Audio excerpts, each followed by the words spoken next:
Hello and welcome back to another video. Today I'm going to go over all of these super awesome birds I picked up during my first birding trip of the year, aka a birdcation. We went to Calgary, Alberta, and I have a super exciting announcement because I have a brand new project that just launched this past week and I can't wait to share it with you, so stay tuned for that. I'm Shayna Cossette and you're watching Shayna Cossette Birding.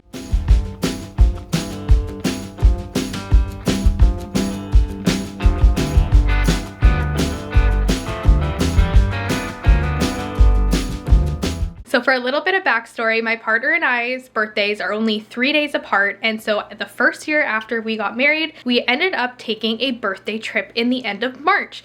And this became an annual tradition. And this year we decided to go to Calgary, Alberta. This also was a great opportunity for me to add some more birds to my county bird challenge. So if you guys didn't know, this year I'm trying to see 100 birds within my eBird county. And as of the time that I left, in the last video, we were at, I believe, 12 birds. The last bird we had heard was a great horned owl. Hadn't seen it yet, but we do know that they nest around the area. And so that's a pretty low number, especially already halfway through March. So I was really hoping to get a lot more year birds for my list and also pick up some new birds for my county. And then on top of that, I also had some lifer targets for the Calgary, Alberta area. Mostly the harlequin duck. I tried to get the harlequin duck last year when we went and I missed it or dipped on it. And if you haven't seen the previous video and don't know what dipping is, you may be sure to watch it up here. And then also we were looking for potentially a Clark's Nutcracker, and then a bonus target was the Townsend Solitaire. So with that in mind, we started off our trip and right away I got a new bird for the year list, and that was the spruce grouse. Now, for a lot of the birds that I saw while we were driving, I'm not gonna have good photos or video. And that is because the first 10 hours of driving on our trip is all on a just like a regular size gravel road. There's lots of blind corners and hills, and it's very, very sketchy to drive on. So stopping at a lot of these places is just not feasible to try to get footage or video because it's actually a safety concern. So most of these I'll just be kind of recapping, but I will also put the eBird trip report in the description below, so if you want to just scroll through as I'm talking about the different days and the birds we're seeing, you can follow along. The next bird we saw was actually in a place where I was able to pull over and get photos and videos, and this was partly to confirm the ID, and that is a pair of red crossbills. Now I ended up getting a really good picture of both the male and the female to show the difference. And if you didn't look closely up, you could almost think they were maybe two different birds because the male and female have very different colorations, with the males being very red and the females being a lot more yellow, kind of similar to how the pine grosbeak are. And then the next bird I saw, I didn't get any footage of, but it was a snow bunting. And this was also still in the La Ronge area, so we are now at 15 species. And the last bird that I saw in the La Ronge area, once again, it was not a safe place to stop, so I didn't get any pictures or video, was a ruffed grouse. And this was a lot further south, probably about 8 hours into our drive. We stayed at a friend's house, and the next day I was able to get up and keep going through the cities and on the highway and pick up a few more birds for the year list, including the rock pigeon or feral pigeon, house sparrow, Canada goose, a northern harrier, red-tailed hawk, and also the last bird while in Saskatchewan was the mountain bluebird. Now I didn't get a chance to pull over and take pictures because I saw two right away and I thought, oh, we will get another opportunity to photograph them. And I should know better by now because we didn't see a single bluebird for the entire rest of our trip. So I completely missed out on getting any pictures or videos, but they are absolutely stunning birds. And if you haven't seen them before, I highly recommend looking up pictures. So at this point, we've now crossed over into Alberta and I'm just following along on my eBird list here. And the next bird we saw was a ruffed-legged hawk, and I have a very distant, far-off picture that I can put up on the screen. We also saw a lot of European starlings along the road.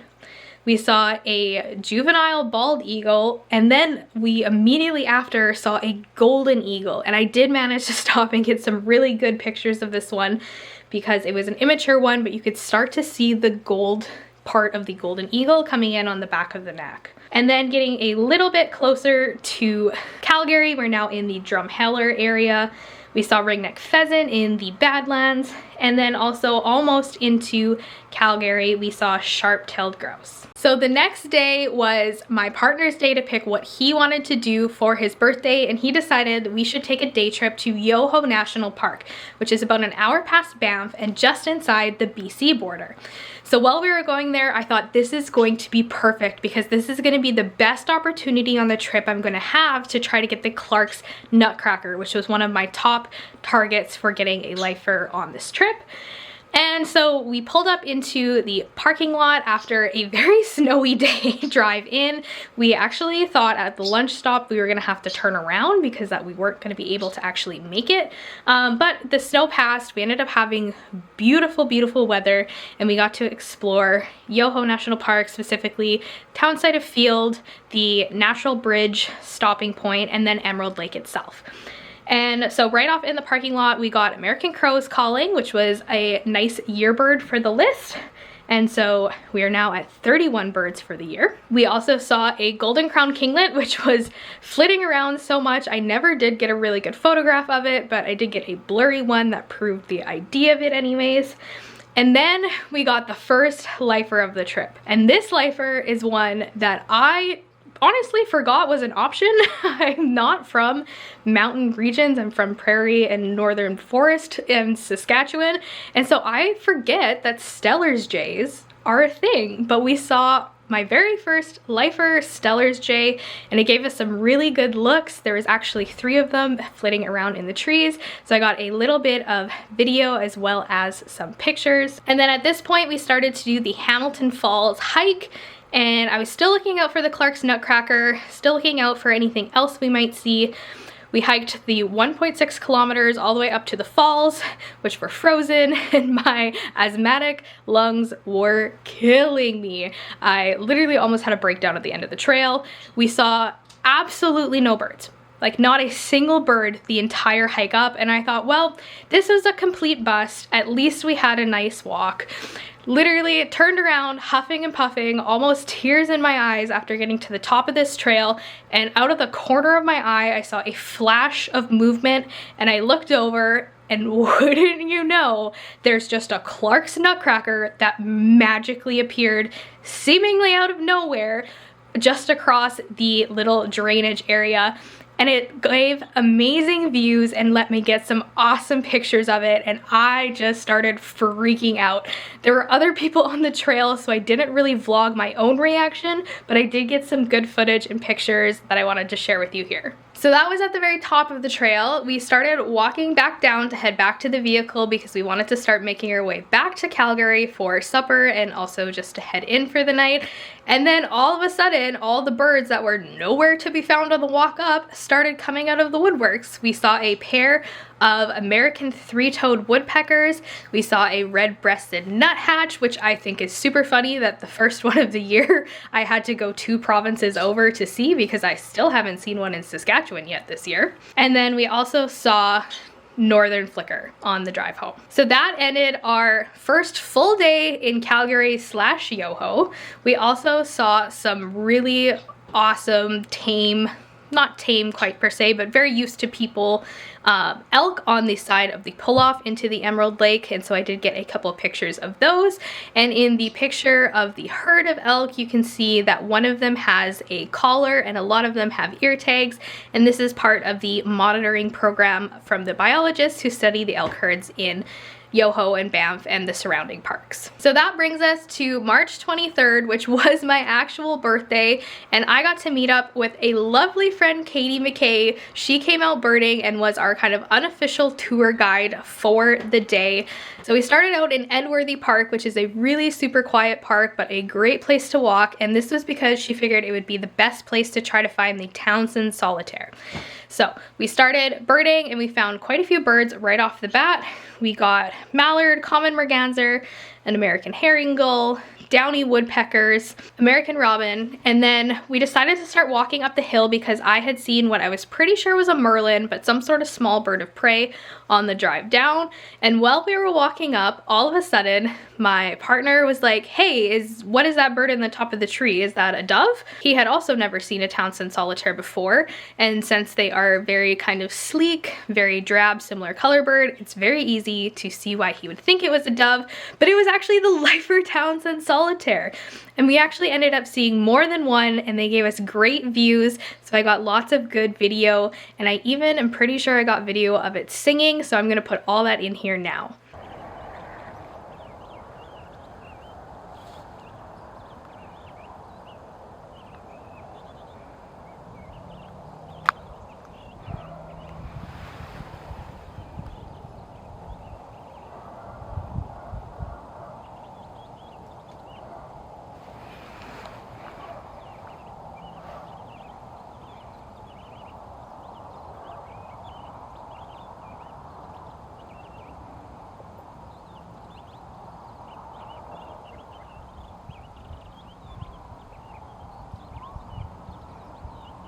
So once again, thank you so much, Katie, for being our unofficial guide for the day and showing us all the best places to go birding in Calgary. Our next stop was the wetlands on Rotary/68th Street because there had been reports of some rare gulls hanging out, and we wanted to see if we could get any on my list as new lifers. So the 3 species that were hanging out were glaucous gull, Iceland gull, and lesser black-backed gull. All 3 of those would be lifers for me. So we started walking around the dog-friendly part of the park, and we saw bufflehead, common goldeneye, ring-billed gull, California gull, house finch, and then we moved on to the non-dog friendly part. We left the puppy in the truck for a little nap, where we saw northern shoveler, a bunch of Canada geese, gadwall, American widgeon, redhead, ringneck duck, lesser scaup, Barrow's goldeneye, the first killdeer of the year, an American tree swallow, and finally the lifer glaucous gull. So glaucous gull are very, very pale gull, especially in their adult plumage. They have pale pink legs, a pale eye, a pale back, and no black on the wingtips or the primary. So this was not only my lifer glaucous gull, but it was also a rare bird for the day. So it was super fun to see the rare bird eBird email go out and have my name on it. We took a quick stop for lunch, and then we decided we were gonna sneak in one final stop for birding for the day, and that is Carburn Park. So I actually went birding in Carburn Park last year on my birthday, and I also saw a rare bird then as well because there was a western bluebird pair that had been hanging out, and it had been reported for the first time the day before. And so I was able to chase that last year, and I'll put a quick picture in here of it. And so this year, there weren't any western bluebirds being reported, but Carburn Park is one of the places where harlequin duck are most often reported in Calgary. And so I had really, really been wanting to get my lifer harlequin. Last year, I also tried for harlequin in Carburn, and I completely dipped on them. And then this year, there hadn't been a report of a harlequin duck for 15 days, and it was actually reported by Katie the last time. So we went hoping that it might still be hanging out and maybe just hadn't been reported. But I wasn't keeping my hopes up super high. And then we were also trying to see a pileated woodpecker for Katie, which would have been a lifer for her, and also a year bird for me, first of the year for me, and I haven't been able to get really good pictures of a pileated. So even though it wasn't a lifer, that one was also pretty high on my list for Carburn. And so we saw quite a few different waterfowl species. We saw house finches, red-breasted nuthatches, white-breasted nuthatches. We saw robins. And when we got to the water, we were scanning, and I was watching a bufflehead fishing around for what I think was a crawfish, and all of a sudden Katie yelled out, "Harlequin!" And because she's a really awesome birder, she let us locate it ourselves, and sure enough, there was a male harlequin duck, which might be the prettiest duck I've ever seen. Honestly, might also be my new favorite duck. They are just so beautiful. They are so much smaller than I expected them to be. I was hanging out with a bufflehead pair and I thought it would be more similar to like a golden eye or like maybe more like a mallard size, but they're almost smaller than the buffleheads, which is much tinier than I expected them to be. So I don't even know if I would have picked it out myself completely if I had been scanning up ahead, but thankfully I got my fifth lifer of the trip, my third lifer of the day for my birthday, and my third lifer at my third location of the day. So overall, it was a fantastic day of birding for my birthday, but we weren't done yet because there was one more bird to see, and that was the pileated woodpecker. We did end up seeing it, and not only did I get some really great shots of it flying across the river from an island that we originally saw it on, but I also got some really great video footage of it drumming on a tree, dead tree in the bottom of the riverbed. And so I'm gonna put all that footage in now for you to see.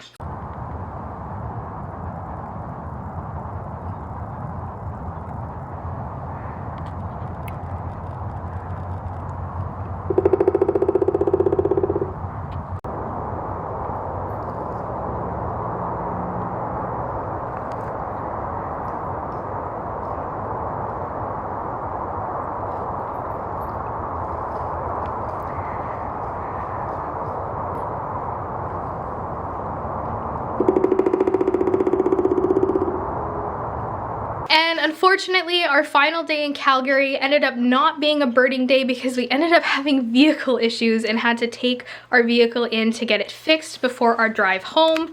And then the drive home itself didn't bring too many new birds, mostly just a lot of the same raptors we had seen, but we did pick up a western meadowlark in Saskatchewan.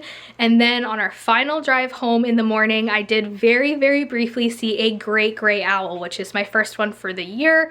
And I was really looking forward to getting that because this year seemed to be an eruption year for them, and there's never a guarantee that next winter they're gonna come as far south or in as many numbers.